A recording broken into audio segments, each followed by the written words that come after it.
കോഴിക്കോട് കരിന്തളം കോളേജിൽ അധ്യാപക ജോലി ലഭിക്കാൻ വ്യാജ പ്രവൃത്തി പരിചയ സർട്ടിഫിക്കറ്റ് ഉണ്ടാക്കിയ കേസിൽ എസ്എഫ്ഐ മുൻ നേതാവ് കെ വിദ്യ മാത്രം പ്രതി. വ്യാജരേഖ നിർമ്മിക്കാൻ വിദ്യയ്ക്ക് മറ്റാരുടെയും സഹായം ലഭിച്ചില്ല എന്നാണ് കണ്ടെത്തൽ. Hosdurg judicial first class magistrate കോടതിയിലാണ് നീലേശ്വരം പോലീസ് കുറ്റപത്രം സമർപ്പിച്ചത്. വിവരങ്ങളുമായി കെ വി ബൈജു ചേരുന്നു. ബൈജു, പോലീസ് കുറ്റപത്രം സമർപ്പിച്ചിരിക്കുന്നു. അതിൽ വിദ്യ മാത്രമാണ് പ്രതി എന്നുകൂടി പറഞ്ഞിരിക്കുന്നു. എന്താണ് ഇതിന്റെ ഒരു ഉള്ളടക്കം? കൂടുതൽ വിവരങ്ങൾ ലഭിക്കുന്നുണ്ടോ?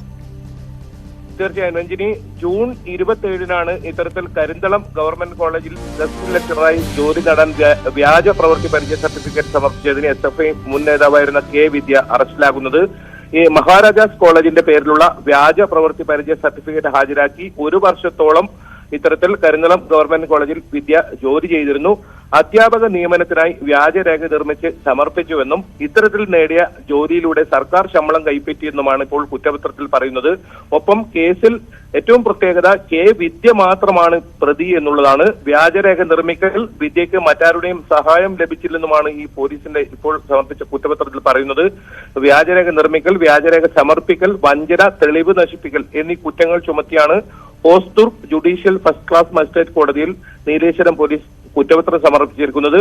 ഇതിൽ പ്രധാനമായും മറ്റാരുടെയും സഹായമില്ലാതെ സ്വന്തം മൊബൈൽ ഫോണിലാണ് രേഖ ഉണ്ടാക്കിയതെന്നും ഇതിന്റെ ഒറിജിനൽ നശിപ്പിച്ചുവെന്നുള്ള വിദ്യയുടെ മൊഴി ഇപ്പോൾ സമർപ്പിച്ച കുറ്റപത്രത്തിലൂടെ അതേപടി ശരിവെക്കുകയാണ് അന്വേഷണ സംഘം. മാത്രമല്ല, ഈ കേസ് വിദ്യ അറസ്റ്റിലായി 7 മാസത്തോളം കഴിഞ്ഞതിന് ശേഷമാണ് ഇപ്പോൾ പോലീസ് കുറ്റപത്രം സമർപ്പിക്കുന്നത്. ഇതിനെതിരെ വലിയ ആക്ഷേപം ഉയർന്നിരുന്നു. എന്തായാലും ഇപ്പോൾ ഹോസ്ദുർഗ് കോടതിയിൽ നീലേശ്വരം പോലീസ് ഇത് സംബന്ധിച്ച് കുറ്റപത്രം സമർപ്പിച്ചിരിക്കുന്നു. രഞ്ജിനി, അതാണ് നീലേശ്വരം കോടതിയിൽ ഇപ്പോൾ പോലീസ് കുറ്റപത്രം സമർപ്പിച്ചിരിക്കുന്നു. അതിൽ ഏറ്റവും പ്രധാനം വിദ്യ മാത്രമാണ് ഇതിൽ പ്രതി എന്നാണ് പോലീസ് ചൂണ്ടിക്കാട്ടിയിരിക്കുന്നത്. കെ വി ബൈജു ആണ് കാസർഗോഡ് നിന്ന് വിശദാംശങ്ങൾ പങ്കുവച്ചത്.